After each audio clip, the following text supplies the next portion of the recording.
Antes de qualquer coisa, preciso dizer, essa história é real. Eu vivi isso quando era criança. Não é ficção. É uma memória que carrego comigo até hoje e que nunca me deixou em paz. Antes da minha madrasta morrer, eu costumava ver duas presenças na casa.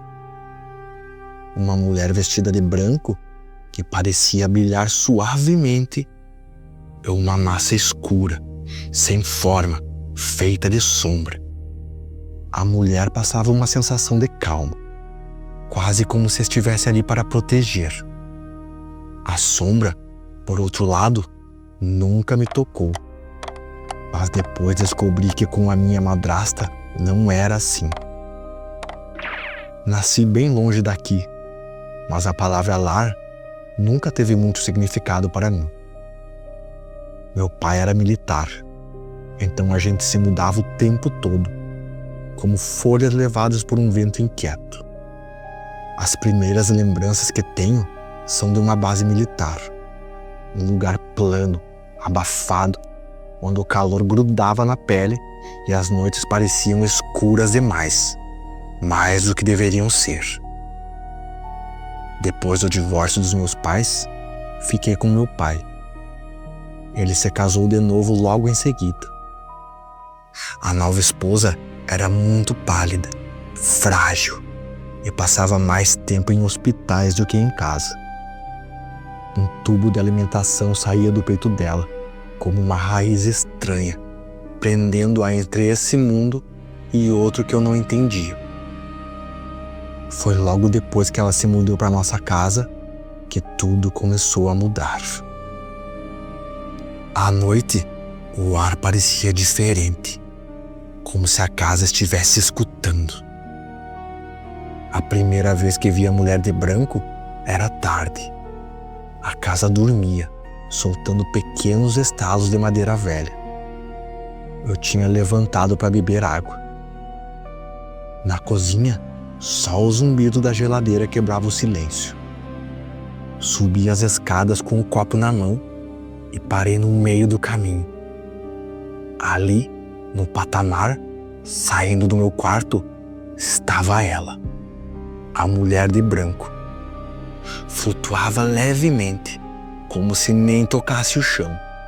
Brilhava de um jeito suave, não como uma lâmpada, mas como a luz fraca da lua por trás das nuvens. Ela não olhou para mim, nem falou. Simplesmente atravessou o corredor e entrou no quarto da minha irmã. O copo na minha mão tremia. Fiquei paralisado, não consegui gritar. Fiquei com medo de chamar a atenção. Dormi no sofá naquela noite. No dia seguinte, contei para a família. Disseram que foi só um pesadelo. Eu queria muito acreditar. Semanas depois, vi de novo. Dessa vez, ela passou devagar na frente do meu quarto. Não senti medo, senti uma paz, um tipo de serenidade estranha. E depois disso, ela começou a aparecer de vez em quando, sempre silenciosa, sempre calma, até a gente se mudar. Na nova casa, durante os primeiros meses, tudo estava tranquilo. Mas uma noite, acordei com a sensação nítida de estar sendo observado. Dessa vez, não era a mulher de branco. Era uma figura escura, muito alta, mais escura que a própria escuridão ao redor. As bordas do corpo dela pareciam fumaça, mas havia algo sólido ali. Não se mexia, só ficava parada, imóvel, e o ar parecia pesar quando ela estava por perto. Depois de um tempo, ela sumia. A partir daí, as noites passaram a alternar. Às vezes, aparecia a mulher de branco. Às vezes, a sombra. Nunca as duas juntas. Quando a saúde da minha madrasta começou a piorar, a sombra ficou mais frequente. Às vezes, aparecia na porta do quarto, às vezes no canto do meu, parada, como se esperasse algo. Na época, eu não sabia do que aquilo era capaz. Ela morreu quando eu tinha 8 anos, e com a morte dela, as duas presenças desapareceram. Anos depois, já adulto, comentei tudo isso com minha irmã. Ela ficou em silêncio por um tempo, depois confessou.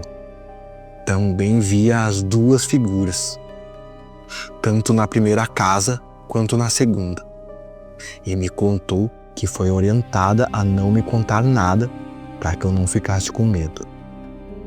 Mais tarde, confrontei meu pai. Achei que ele fosse rir ou negar tudo, mas ele apenas confirmou. Disse que aquelas presenças já rondavam minha madrasta antes mesmo do casamento. E contou algo que eu nunca tinha visto com meus próprios olhos. A sombra atacava ela, jogava contra as paredes, prendia na cama, batia nela com força suficiente para deixar marcas.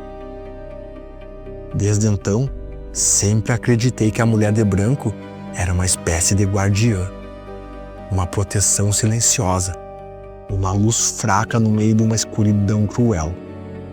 Mas às vezes, tarde da noite, ainda me pergunto: e se a sombra só estivesse esperando? Observando de longe, paciente, como se tivesse algum tipo de direito sobre ela. Um laço sombrio que nem mesmo uma guardiã conseguia romper. E se não foi só a doença que levou minha madrasta? E se aquela coisa teve uma parte nisso? Um predador invisível que se alimentava do sofrimento dela até o último suspiro? Minha irmã ainda mora naquela casa. Ela diz que desde então tudo está em silêncio. Mas eu não tenho tanta certeza.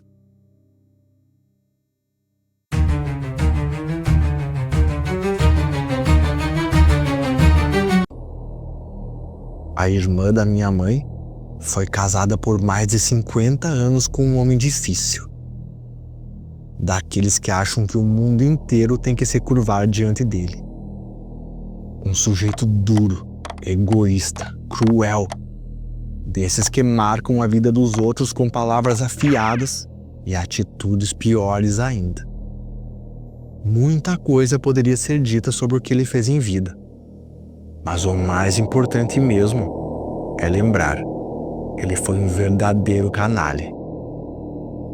Anos depois, quando ele já estava nos seus últimos dias, entrou em cuidados paliativos. Ninguém gostava dele. Por isso, quando parentes apareciam, diziam que vinham visitá-lo, mas na verdade, vinham visitar a minha tia. Ela sim era querida por todos. Minha mãe foi uma dessas visitas. Foi lá ver a irmã e as duas ficaram sentadas do lado de fora do quarto onde ele estava morrendo. Conversavam num tom baixo, bem calmo, quase resignado, como quem espera o inevitável. Foi então que aconteceu. De repente, ele começou a gritar. Um grito horrível, desesperado. Começou a berrar que os pés estavam queimando. Queimando! Repetia sem parar, como se estivesse sendo torturado. A voz dele, antes apagada por dias de coma profundo, agora ecoava pela casa, feito uma alma sendo puxada para algum lugar que não se pode descrever. Aquele homem estava desacordado havia uma semana. Não falava, não reagia, nada. Mas naquele momento, ele parecia sentir tudo, sentir o fogo. Ele gritava, dizia que não aguentava a dor nos pés, como se estivessem em brasas vivas. Ninguém conseguiu explicar aquilo, nem os médicos, nem os enfermeiros. Mas quem estava lá sabe o que ouviu, e ninguém esqueceu. Até hoje, minha mãe repete com um arrepio na voz. Tem coisas que nem a morte consegue esconder.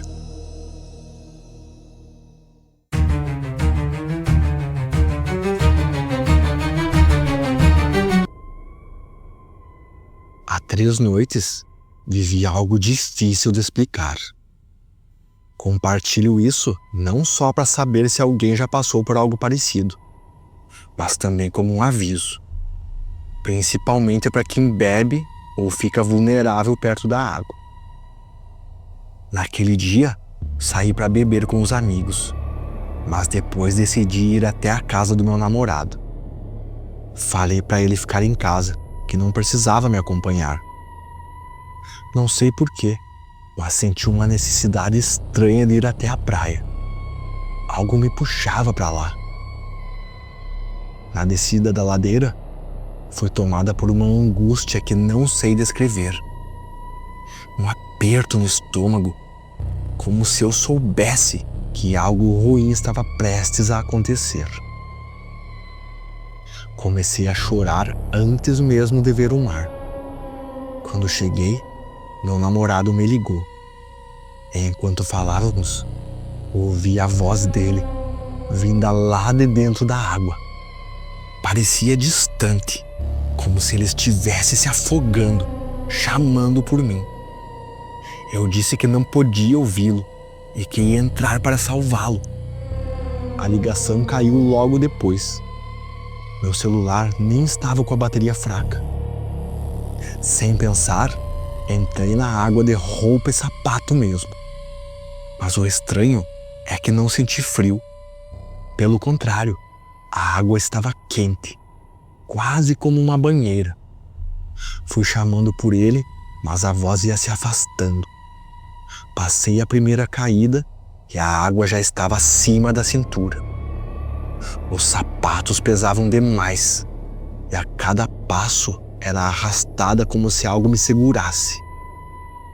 Estiquei os braços, tentando alcançá-lo, mas então, o silêncio. A voz dele desapareceu. Tudo o que restou foram as ondas suaves quebrando e a luz da lua refletindo numa superfície negra, parada demais para ser natural. Foi aí que o pânico veio. Eu estava longe da areia, chorando, gritando que não queria morrer daquele jeito. Tinha uma sensação terrível, como se algo pesado estivesse sobre mim, como se olhos invisíveis me observassem ali, do meio da água. Tentei voltar, mas parecia que a praia se afastava. Então, senti um empurrão, leve, mas firme, bem no estômago, como se algo quisesse me levar de volta para o fundo. Quando finalmente alcancei a beira, sentei ali mesmo, com as pernas ainda na água. A sensação de terror sumiu, e no lugar dela veio uma calma estranha. Meu namorado ligou de novo, e mesmo com ele em casa, eu ainda ouvia sua voz vindo do mar. Disse a ele que se ele não estivesse realmente em casa, eu teria voltado para tentar salvá-lo. O resto da noite foi esquisito. Contei tudo, mas parecia que eu tinha saído do meu próprio corpo.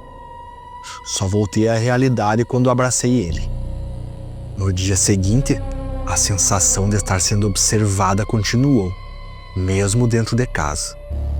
Mas já não havia medo. Na minha cultura, há histórias antigas. Espíritos que vivem na água e usam vozes familiares para te chamar. Eles esperam. Esperam você estar vulnerável, bêbado, triste, sozinho. E naquela noite, eu acho que um deles tentou me levar.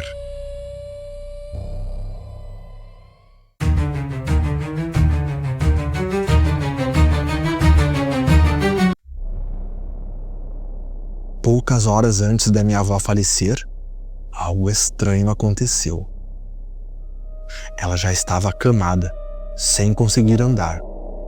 Mal tinha forças para falar.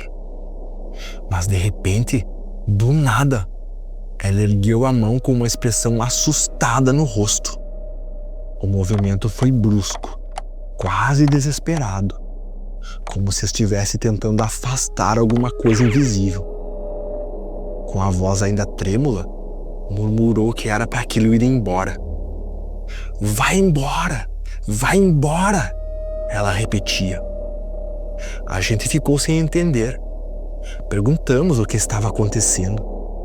E foi aí que ela disse, ainda olhando para o canto do quarto com olhos arregalados, que tinha visto uma figura escura parada ali. Uma sombra. Disse que aquilo a deixava com muito medo. Na hora, tentamos acalmá-la. Achamos que podia ser delírio, coisa da mente já cansada. Mas hoje, pensando melhor, parece que aquilo foi um aviso. Ou talvez algo vindo buscá-la.